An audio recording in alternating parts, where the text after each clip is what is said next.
കേരള സർക്കാർ ഫിഷറീസ് വകുപ്പിന്റെ ആഭിമുഖ്യത്തിൽ മൂവാറ്റുപുഴ ബ്ലോക്ക് പഞ്ചായത്തിനു കീഴിൽ മത്സ്യ കർഷകർക്കായി ബോധവൽക്കരണ പരിപാടി സംഘടിപ്പിച്ചു. അറിവ് തിരോന്നതി പദ്ധതിയുടെ ഉദ്ഘാടനം ബ്ലോക്ക് പഞ്ചായത്ത് പ്രസിഡന്റ് നെജി ഷാനവാസ് നിർവഹിച്ചു. കേരള സർക്കാർ ഫിഷറീസ് വകുപ്പിന്റെ ആഭിമുഖ്യത്തിൽ മൂവാറ്റുപുഴ ബ്ലോക്ക് പഞ്ചായത്ത് ഹാളിൽ വെച്ച് അറിവ് തീരോന്നതി മത്സ്യ കർഷകർക്കുള്ള ബോധവൽക്കരണ സെമിനാർ സംഘടിപ്പിച്ചു. മൂവാറ്റുപുഴ ബ്ലോക്ക് പഞ്ചായത്ത് പ്രസിഡന്റ് നെജി ഷാനവാസ് പരിപാടി ഉദ്ഘാടനം ചെയ്തു. കാലാവസ്ഥാ വ്യതിയാനത്തിനനുസരിച്ച് നമ്മുടെ ഉപകരണങ്ങൾ പരിചയപ്പെടുത്തുന്നതിനൊക്കെ വേണ്ടി സംസ്ഥാന സർക്കാർ ആവിഷ്കരിച്ചിട്ടുള്ള ഒരു പദ്ധതിയാണ് തീരോന്നതി അറിവ് എന്ന്. അതിൻ്റെ ഭാഗമായിട്ടാണ് നമ്മളെല്ലാവരും ഇവിടെ ഒത്തുചേർന്നിരിക്കുന്നത്. ഇന്ന് നമ്മളിൽ പലരും പുതിയൊരു മേഖലയിലേക്ക് തിരഞ്ഞെടുക്കണമെങ്കിൽ നമ്മുടെ ഏറ്റവും ആദ്യമായി മനസ്സിൽ ഓടിയെത്തുന്നത് തന്നെ ഈ മത്സ്യകൃഷി രീതികളാണ്. കാരണം ലാഭം ആണ് അവരെല്ലാവരും അതിൽ നിന്നും ലക്ഷ്യമിടുന്നത്. നമ്മുടെ ഈ സീസണിലാണ് ഇതിൻ്റെ വരുമാനം ഉള്ളതെങ്കിൽ പോലും വീട്ടമ്മമാർക്ക് വരെ ഇത് ചെയ്യാവുന്ന ഒരു കൃഷി രീതിയായിട്ടുണ്ട് ഈ മത്സ്യകൃഷികൾ.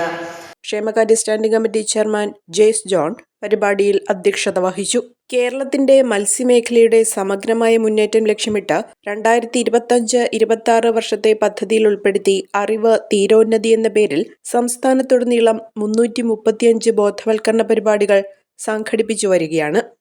ഇതിന്റെ ഭാഗമായി എറണാകുളം ജില്ലയിൽ അനുവദിക്കപ്പെട്ടിട്ടുള്ള 50 ക്യാമ്പുകളിൽ ആലുവ മത്സ്യഭവന്റെ പരിധിയിലുള്ള പുത്തൻവേലിക്കര ഗ്രാമപഞ്ചായത്ത്, അങ്കമാലി ബ്ലോക്ക് പഞ്ചായത്ത്, മൂവാറ്റുപുഴ ബ്ലോക്ക് പഞ്ചായത്ത്, മൂക്കന്നൂർ ഗ്രാമപഞ്ചായത്ത്, കൂവപ്പടി ബ്ലോക്ക് പഞ്ചായത്ത്, കോതമംഗലം ബ്ലോക്ക് പഞ്ചായത്ത് എന്നിവിടങ്ങളിലായി 6 ബോധവൽക്കരണ ക്ലാസുകൾ സംഘടിപ്പിക്കുന്നുണ്ട്. ആധുനിക മത്സ്യകൃഷി രീതികൾ, നൂതന സാങ്കേതിക വിദ്യകൾ, സർക്കാർ ആനുകൂല്യങ്ങൾ, ഉൾനാടൻ മത്സ്യബന്ധന നിയമവും അവ പാലിക്കേണ്ടതിന്റെ ആവശ്യകതയും, മത്സ്യരോഗങ്ങളും അവയുടെ നിയന്ത്രണ മാർഗങ്ങളും, മദ്യം, മയക്കുമരുന്ന് തുടങ്ങിയവയുടെ ദൂഷ്യഫലങ്ങൾ തുടങ്ങിയവയെക്കുറിച്ച് പൊതുജനങ്ങൾക്കും മത്സ്യകർഷകർക്കും അവബോധം സൃഷ്ടിക്കുക എന്ന ഉദ്ദേശത്തോടെയാണ് ഈ പദ്ധതി നടപ്പിലാക്കുന്നത്.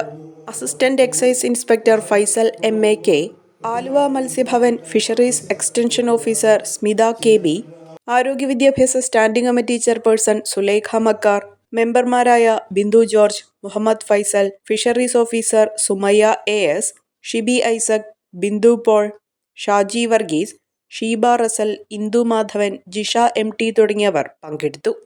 Omania mobiles, AM Road, Perumbaur, PO Junction, Muvatupuzha, near Ant Theatre, Kodamangalam, near St. Peter's, Kolanjeri, Kidakkambalam Road, Pattimattam, Panasiyam Road, Odakali.